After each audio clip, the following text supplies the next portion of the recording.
Bonjour, chers auditeurs, chers téléspectateurs, chers internautes. J'ai l'honneur et le plaisir de vous présenter un cours sur la dissertation aujourd'hui. Comme vous le savez, ce cours vous est offert par Dabar FM TV, qui est une structure scolaire qui participe dans l'enseignement et l'encadrement des élèves. Donc, pour aujourd'hui, on va essayer de jouer notre partition et ainsi apporter notre pierre à l'édifice pour essayer de vous présenter un cours sur la dissertation. Pourquoi d'abord sur la dissertation? Parce que la dissertation est un exercice littéraire et l'exercice de prédilection des élèves. La majeure partie des élèves à l'examen prennent ce qu'on appelle la dissertation. Donc, il serait intéressant de revenir sur ce que c'est que la dissertation. La dissertation. C'est quoi d'abord la dissertation? La dissertation est un exercice littéraire qui appelle à la réflexion. Et l'élève ou bien le candidat doit mener une réflexion méthodique et logique sur un sujet donné. Donc, si on dit méthodique, cela veut dire que ça repose sur une méthodologie. Et aujourd'hui, on va essayer de revenir sur cette méthodologie, communément appelée aussi technique de la dissertation. C'est quoi la dissertation? Comme on l'a dit, un exercice de réflexion. Un exercice où l'élève doit mener une réflexion méthodique, donc en suivant une certaine méthode. Et c'est cette méthode que nous avons l'honneur de présenter ici aujourd'hui. La dissertation, d'abord, ça porte sur un sujet. C'est-à-dire la réflexion doit se faire sur une question, sur un sujet donné. Et il faut comprendre d'abord ce sujet. Et la compréhension de ce sujet passe d'abord par comprendre les différentes rubriques du d'un sujet de dissertation. Il faut au préalable savoir qu'un sujet de dissertation est composé de différentes rubriques que sont d'abord ce qu'on appelle la pensée. La pensée. Il y a forcément une pensée, c'est-à-dire l'énoncé, à partir duquel va en quelque sorte se poser des questions. Ce qu'on appelle la pensée ou bien communément l'affirmation. Et après la pensée, il y a aussi ce qu'on appelle la consigne. La consigne. La consigne, c'est ce que l'on demande de faire. On demande à l'élève de traiter un sujet et il y a exactement ce qu'on lui demande de faire qui est précisé dans la consigne. Et maintenant, dans un sujet de dissertation libellé, c'est pas seulement ces différentes rubriques qu'on a, que sont la pensée et la consigne. Il peut y avoir aussi ce qu'on appelle des éléments de contextualisation. Des éléments de contextualisation. Les éléments de contextualisation, ce n'est rien d'autre que tout autre élément différent de la pensée, qui ne fait pas partie de l'affirmation et qui ne fait pas partie de la consigne, mais qui nous aide dans la compréhension de la pensée. C'est-à-dire ce sont des éléments qui mettent en contexte, en quelque sorte, la pensée, qui nous permettent de comprendre et de replacer la pensée dans son contexte. C'est tout autre élément différent, en quelque sorte, de la pensée et de la consigne. Voilà les différentes rubriques qui composent un sujet de dissertation. Maintenant, la compréhension se situe à ce niveau. Donc, il faudra comprendre la compréhension. La compréhension, d'abord, il faut comprendre ce qu'on appelle la pensée. Il faut d'abord aussi comprendre ce qu'on appelle la consigne. La pensée, c'est ce qui est dit, c'est l'énoncé, c'est l'affirmation.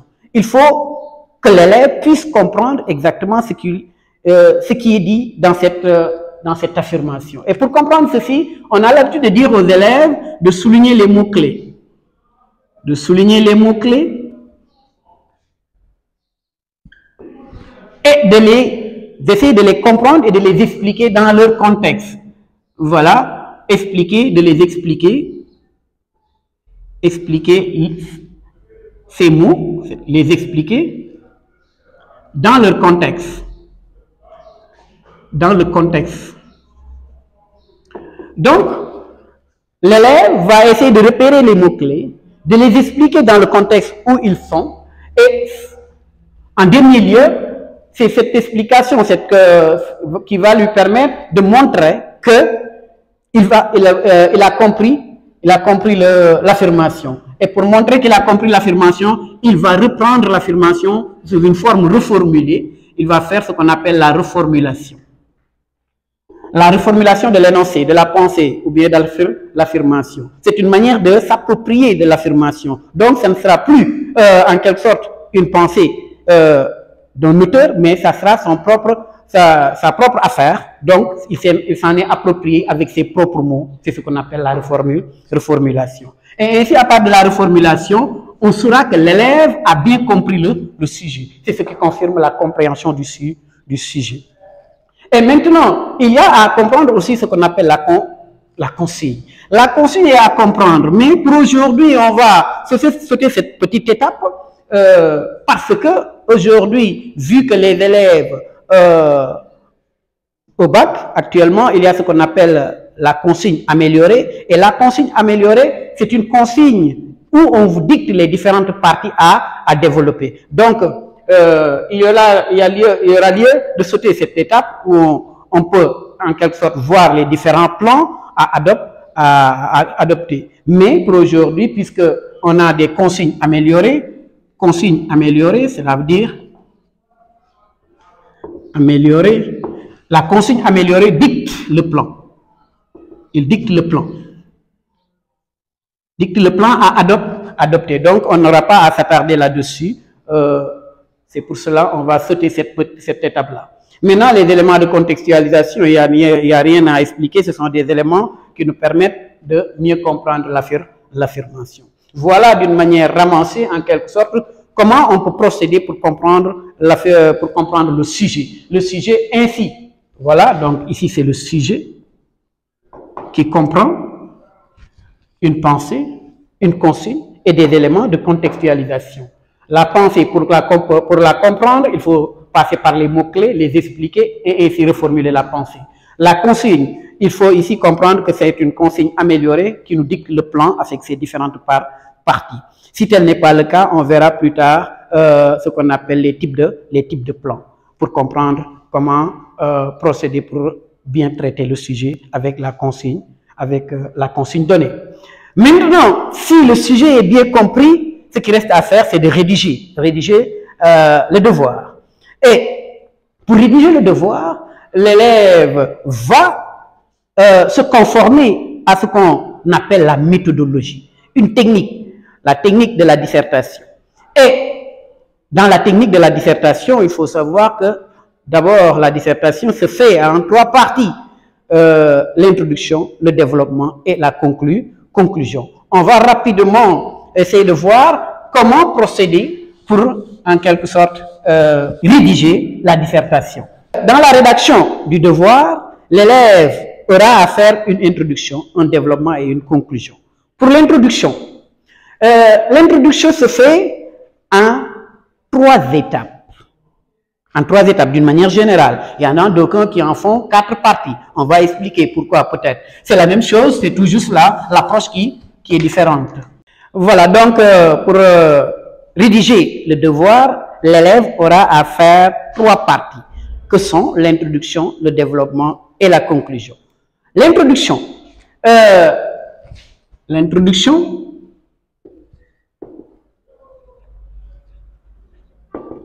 Le développement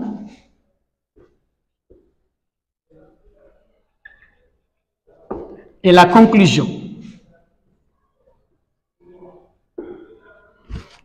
L'introduction, le développement et la conclusion.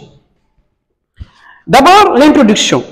C'est la partie peut-être la plus délicate chez les élèves parce que, voilà, ça nécessite une certaine maîtrise de la forme. Ici, dans l'introduction, l'introduction se fait en 3 étapes, d'une manière générale. Il y en a d'aucuns qui en font 4 parties, mais c'est la même chose. La première partie consiste à partir du général pour arriver au particulier. Et pour partir du général pour arriver à particulier, on appelle ça communément amener le sujet. La première étape consiste à amener le sujet.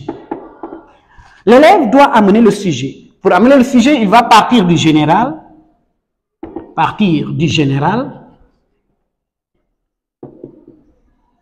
au particulier. C'est quoi le général? Le général, c'est un contexte vaste qui englobe le sujet. Et le particulier, c'est le sujet en tant que tel. Et maintenant, pour ce faire, l'élève peut partir par définition, peut le faire par définition. Et que va-t-il définir? Il ne va pas définir n'importe quoi. Il va définir le thème général ou bien le thème central du sujet. Définition du thème. Thème général. Définition du thème général. Ou bien l'élève peut le faire encore en partant d'un cadre général, c'est-à-dire dans un cadre général. Dans le cadre général. Dans le cadre général. Dans le cadre général, l'élève peut, d'une manière générale, partir d'un constat qui est général. Ou bien même, parfois, l'élève peut partir d'un constat d'un écrivain qu'on appelle citation. Voilà, c'est un écrivain, un auteur qui donne une citation et il peut partir de cette citation, donc dans le cadre général. Ou bien à partir de l'histoire également. On peut partir de l'histoire pour arriver vers le présent, ce qui va nous permettre de partir du général pour arriver au particulier. Ici, on peut partir de l'histoire dans le cadre historique. Dans le cadre historique. Dans le cadre historique. Donc, voilà 3 manières par lesquelles on peut amener le sujet. C'est-à-dire, on peut partir du général pour arriver au particulier. Et cette étape est un peu peut-être délicate chez certains élèves parce que parfois, s'ils partent d'une définition, il leur est difficile de rattacher ce contexte, cette définition au sujet. Et là-bas, il faut forcément que l'élève puisse trouver un rapport entre la définition et le sujet. Donc, il faut tenir compte de cet aspect parce que amener le sujet, son intérêt c'est quoi? Permettre d'arriver vers le sujet. Il faut partir d'un contexte qui va vous permettre d'arriver vers le sujet. C'est ça l'intérêt de cette partie. Et cette étape appelée amener le sujet, dans d'autres documents, il y en a d'autres appellations. On peut l'appeler amorce, on peut l'appeler entrée en matière, on peut l'appeler l'entrée en matière ou bien, comment dirais-je, la mise en contexte. Donc, il y a plusieurs appellations, mais sachez que c'est la même chose. C'est tout juste l'appellation qui diffère, mais c'est la même chose. Il s'agit de partir du général pour arriver au particulier. Partir d'un contexte général pour nous mener vers le sujet. Et une fois arrivé vers le sujet, ça sera la seconde étape. La seconde étape, ça sera de poser le sujet pour certains, poser la problématique pour d'autres, poser le problème encore dans certains documents. Mais c'est l'appellation encore qui est un peu différente ici, ou bien l'approche. Ici, je vais appeler ça poser la problématique. La problématique. Voilà, maintenant, c'est à ce niveau où on peut, peut-être pour certains, ils vont scinder ça en 2 étapes pour parler de 4 étapes dans l'introduction. Ici, il s'agit de montrer de quoi il s'agit, c'est-à-dire de parler du sujet. Ici, c'est l'occasion de poser le sujet, c'est-à-dire l'affirmation, de poser l'affirmation. Maintenant, pour poser l'affirmation, ça peut se faire par différentes manières. On peut poser l'affirmation, c'est-à-dire en reprenant l'affirmation, reprendre. L'affirmation, on reprend l'affirmation si celle-ci est courte, est courte, bien évidemment. Si l'affirmation est courte, on peut la reprendre telle qu'elle est avec des guillemets. Reprendre l'affirmation avec des guillemets. Ou bien, on peut encore poser le sujet en faisant ce qu'on appelle une reformulation, en reformulant. Ou bien reformuler l'affirmation si elle est longue. Si elle est longue, bien évidemment, on attend à l'élève à ce qu'il reformule l'affirmation en étant plus précis et plus concis. Là-bas, il n'y aura pas de guillemets, il n'y aura pas de guillemets parce que c'est, comme on l'avait dit, il s'est déjà approprié de l'affirmation. Ce sont ces mots, il n'aura pas à mettre des guillemets. Donc, ou bien, il peut mettre les deux à la fois, reprendre et reformuler. Reprendre et reformuler. Oui, pour montrer qu'il a bien compris, qu'il a bien saisi le sujet ou bien l'affirmation, l'élève peut reprendre l'affirmation si elle est courte et encore la reformuler. Ça montre au correcteur que j'ai bien saisi l'affirmation, j'ai bien compris. Donc, c'est la première, c'est-à-dire le premier point pour cette étape-là. Mais après ceci, il y aura à montrer le problème, de quoi exactement, quel débat pose le sujet. C'est ce qu'on appelle bien évidemment la problématique. C'est le problème soulevé par le sujet. Ici, il y aura lieu de poser ça peut être une ou des questions. Une ou des questions pour montrer le problème, pour poser le débat. Pour poser le débat ou bien montrer le problème. C'est l'enjeu du sujet, pour montrer l'enjeu du sujet. Pour montrer l'enjeu du sujet, on peut poser une ou des questions. C'est ce qu'on appelle la problématique. Donc, poser la problématique consiste à montrer l'affirmation et à poser une ou des questions pour problématiser, c'est-à-dire pour montrer le problème, pour situer le problème ou bien pour poser un débat. Et maintenant, ces questions-là, leur réponse, pas leur réponse exacte, mais la manière par laquelle on va procéder pour essayer de répondre à ces questions, ça sera au niveau de la troisième étape qui est le plan, annoncer le plan. On va annoncer le plan. Et pour annoncer le plan, dans cette étape, il s'agit tout simplement d'annoncer, de montrer les différentes parties à développer. Les différentes parties à développer. Cela veut dire, ici, on montrer les différentes parties à développer.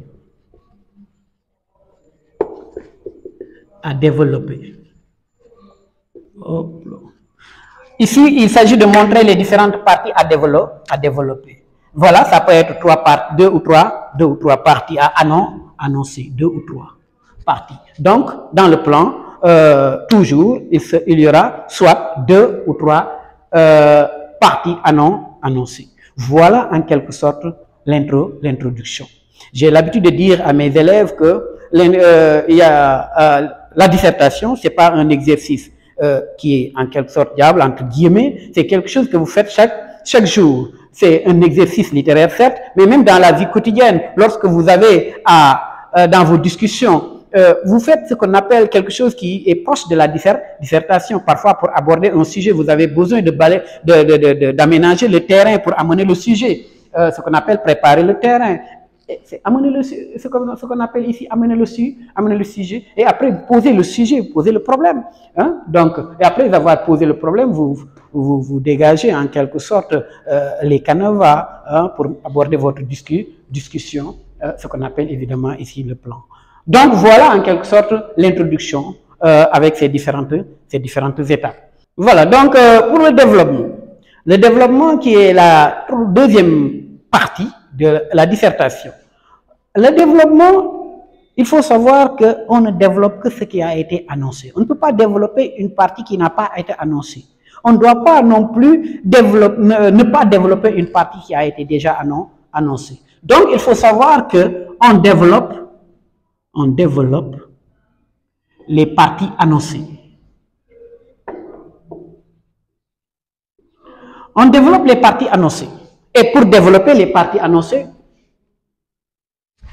on développe les parties annoncées. Et pour développer les parties annoncées, il faut savoir que chaque partie se développe avec des paragraphes.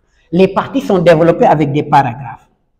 Les parties sont développées avec des paragraphes.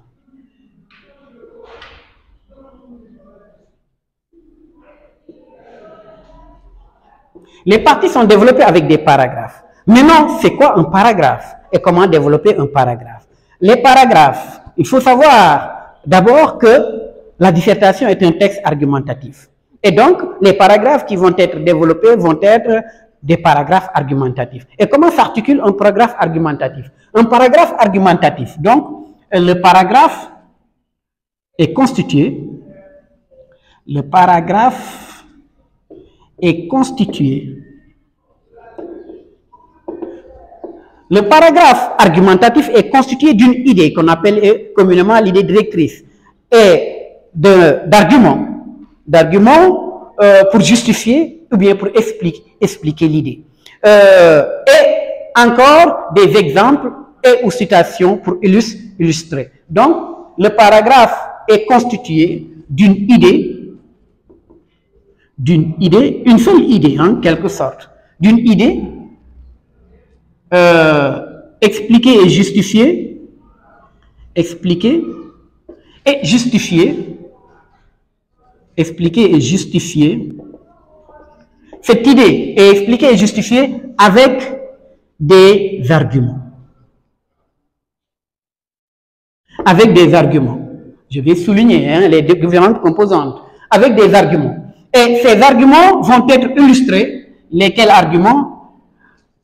Justifiés avec des arguments et illustrés.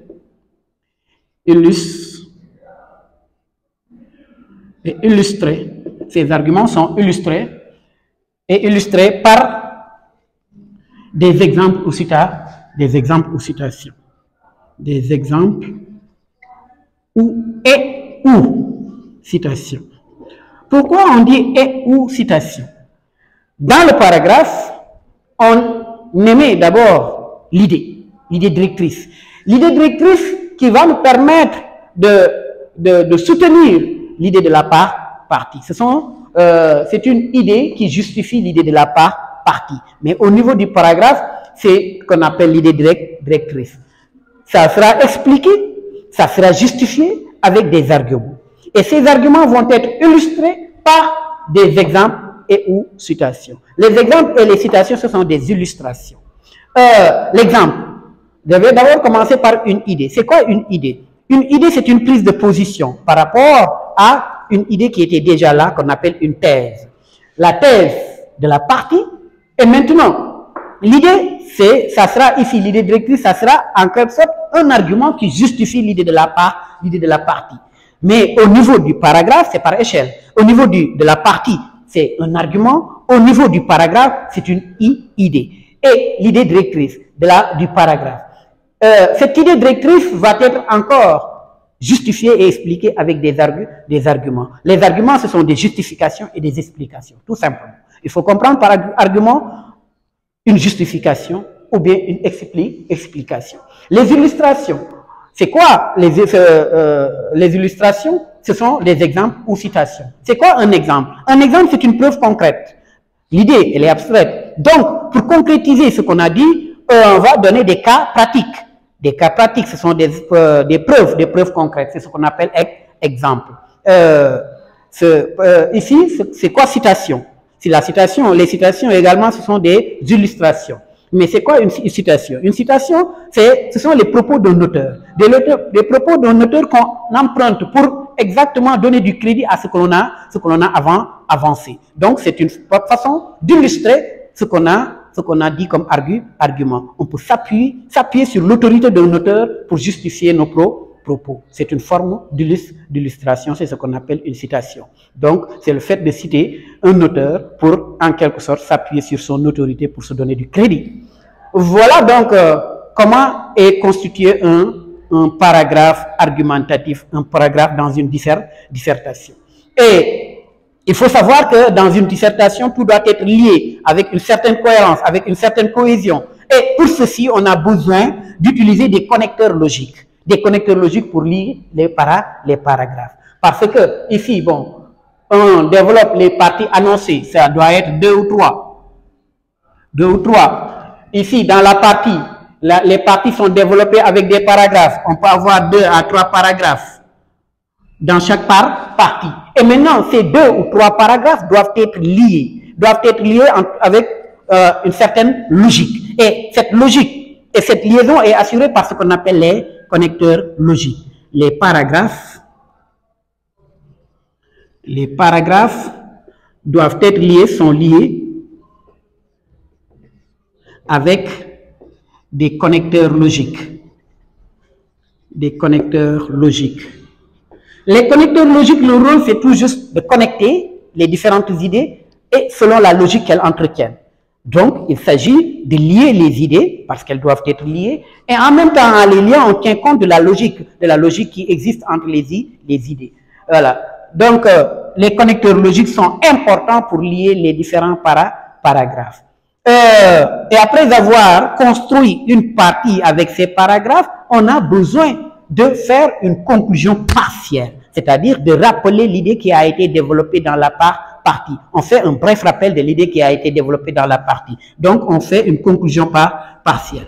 Faire une conclusion partielle. Conclusion partielle. C'est quoi une conclusion partielle? Une conclusion partielle, comme son nom l'indique, c'est une conclusion pour la partie. Il s'agit de conclure la partie. Et après la conclusion partielle, il nous faut encore aller vers une autre partie. Donc, puis, ici je vais dire puis, faire une transition, ce qu'on appelle communément phase de transition, faire une transition pour aller à la partie suivante. C'est important, c'est parce que c'est ça, ce qui va assurer encore la liaison et la logique entre les parties. Donc, faire une transition pour basculer, pour aller à la partie suivante, pour aller à la partie suivante. Suivante. S'il y en a mieux, d'ailleurs, si c'est la dernière partie, on n'aura pas besoin d'une phrase de transition. Mais si c'est la première partie et qu'il y a une partie suivante, il est nécessaire de faire une phrase qui va vous permettre de faire la transition pour aller à la partie suivante. Donc, voilà comment on va procéder pour développer, pour faire le développement. Mais, comment faire ce développement? On a parlé d'exemples, on a parlé d'idées. Où va-t-on retrouver ces idées? Où va-t-on retrouver ces exemples? Ce qu'on appelle la recherche d'idées. Où faire ces recherches d'idées? En NP, on va dire que la recherche des idées, pour avoir des idées et des exemples, l'élève va s'appuyer sur la recherche d'idées. Ou bien recherche des idées. Pour la recherche des idées, l'élève va s'appuyer, va s'inspirer, va s'appuyer sur sa culture littéraire. La culture littéraire. Sur la culture littéraire. Et c'est quoi la culture littéraire? Ou bien, d'où est-ce qu'on peut acquérir cette culture littéraire? Cette culture littéraire s'acquiert à partir de la lecture des œuvres littéraires, à partir des cours que vous avez sur la littérature. Donc, l'élève, pour avoir une bonne culture littéraire, il va devoir être un bon lecteur. Donc, ce qui fait défaut pour les élèves d'aujourd'hui. Donc, pour faire une bonne dissertation littéraire, il va falloir beaucoup lire pour savoir ce qui se dit dans les œuvres, pour connaître les auteurs et les œuvres, pour avoir une bonne culture, une bonne dose de culture littéraire. Donc, à partir des œuvres, de la lecture des œuvres, à partir des cours sur la littérature. Et une dissertation peut être aussi d'ordre général. Pour la culture littéraire, bien évidemment, si le sujet est d'ordre littéraire, mais une dissertation peut être d'ordre général. Si tel est le cas, au cas échéant, l'élève va s'appuyer sur ce qu'on appelle la culture générale. Sur sa culture générale. La culture générale, pour avoir une bonne culture générale, il faut se documenter. Il faut suivre l'actualité via les plateformes, via les réseaux sociaux, via l'Internet, via la télé, ainsi de suite. Il faut se documenter. Voilà, une bonne documentation. Une documentation avec dans les médias. Voilà, l'Internet. Voilà donc etc. Hein, les points de suspension. Une documentation, voilà, il va falloir être curieux, hein, savoir, voilà, beaucoup lire, hein, bouquiner, ainsi de suite, fouiller partout, là où il y a en quelque sorte des informations à recueillir, les médias, il faut suivre l'actualité à travers l'Internet, à travers les autres plateformes, hein, les réseaux sociaux, comme on a l'habitude de le faire. Voilà. Donc, ici, l'élève peut avoir une culture générale, c'est-à-dire surtout lorsque le sujet est d'ordre général. Mais également, l'élève peut s'appuyer sur son expérience personnelle, ses expériences personnelles.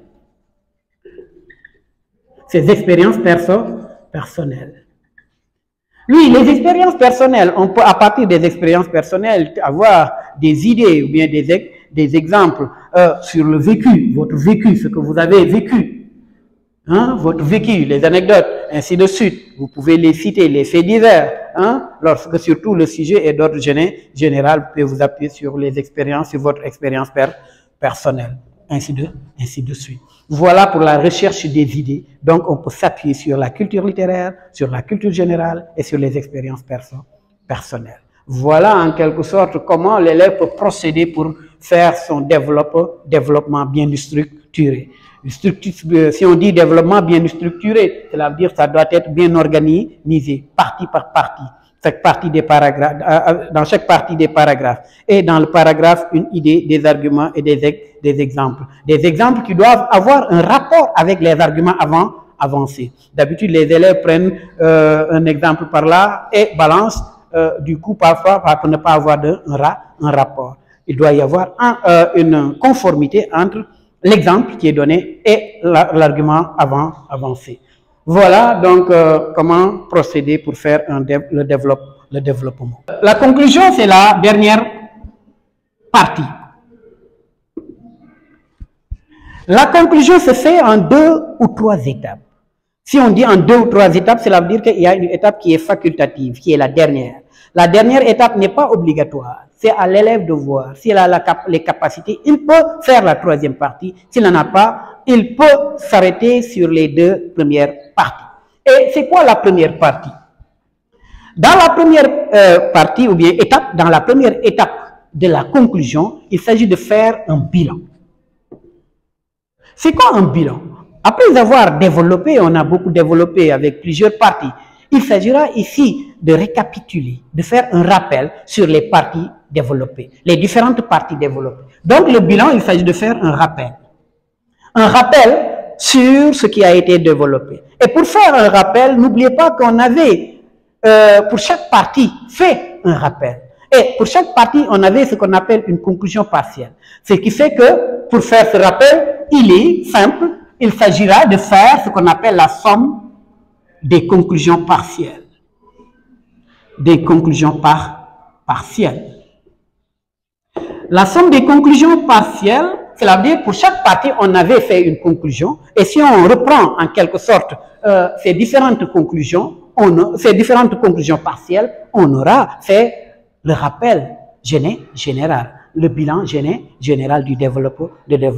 Mais ici, il faut toujours souligner que les élèves, pour faire le rappel, parfois ne le font pas dans l'ordre. Il faut faire le rappel dans l'ordre le rappel des parties dans l'ordre qu'elles ont été développées.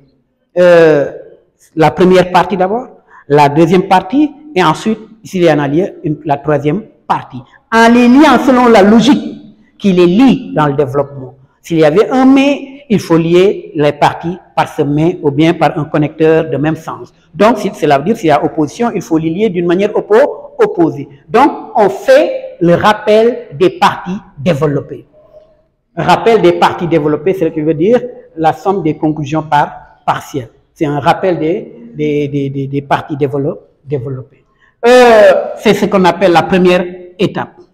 La seconde étape, il y avait une question posée, il y avait un problème. C'est l'occasion maintenant pour l'élève de donner son avis sur la question qui a été posée dans la problématique. C'est l'occasion pour l'élève de donner son avis sur le problème posé. Donc, ici, on l'appelle la deuxième partie, avis personnel. L'élève va donner son avis personnel sur le sujet. Ou bien, c'est une forme encore de jugement. Voilà, avis personnel ou bien, je m'excuse, réponse à la question posée. On appelle ça réponse à la question posée ou bien à la problématique. L'élève va répondre à la problématique. Répondre à la problématique.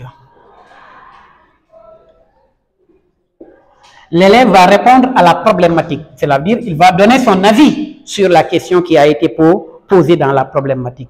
Voilà la deuxième étape. Et ici, l'élève est voilà, à la latitude de dire sa pensée, ce qu'il comprend, ou bien son avis en quelque sorte sur la question qui a été posée, ou bien sur le problème.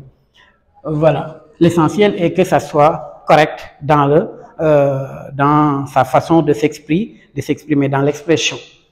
La troisième étape qui n'est pas obligatoire, c'est ce qu'on appelle l'ouverture d'une perspective. Ouvrir une perspective. L'élève va ouvrir une perspective, ou bien ouverture, puisque je procédais avec des noms, bilan, avis personnel, donc pour être dans la même logique, je vais dire ouverture d'une perspective. Ouverture d'une perspective. L'élève va ouvrir une perspective. C'est quoi ouvrir une perspective? Ouvrir une perspective consiste à mettre en relation le problème déjà traité, c'est-à-dire le problème auquel vous avez déjà répondu, et vous le mettez en relation avec un autre problème plus large, un autre problème avec qui il a un rapport, un lien, ou bien une relation. Il s'agit de mettre en relation le problème déjà traité avec un autre problème. En mettant en relation, c'est-à-dire il s'agit de mettre en relation le problème déjà traité. Il s'agit de préciser parce que avec certains élèves, ils ne font que répéter le problème déjà traité avec un autre. Si je dis un autre, cela veut dire un autre problème. Donc, il s'agit de mettre en relation, en rapport, ce que vous avez déjà comme problème avec un autre problème pour permettre au lecteur, une fois terminée la lecture de votre dissertation, qu'il puisse avoir un objet sur quoi réfléchir, qu'il puisse encore porter une réflexion. C'est ce qu'on appelle communément encore ouvrir le débat. Il ne faut pas fermer le débat, il faut ouvrir le débat, permettre au lecteur d'avoir un objet de réflexion. Voilà l'intérêt des perspectives. Et voilà, d'une manière ramassée, d'une manière très résumée et très succincte, en quelque sorte, une présentation sur ce qu'on appelle la dissertation. Et sur ce, je vous remercie, chers internautes, chers spectateurs, chers auditeurs. Et n'oubliez pas que ça a été offert par Dabar FM.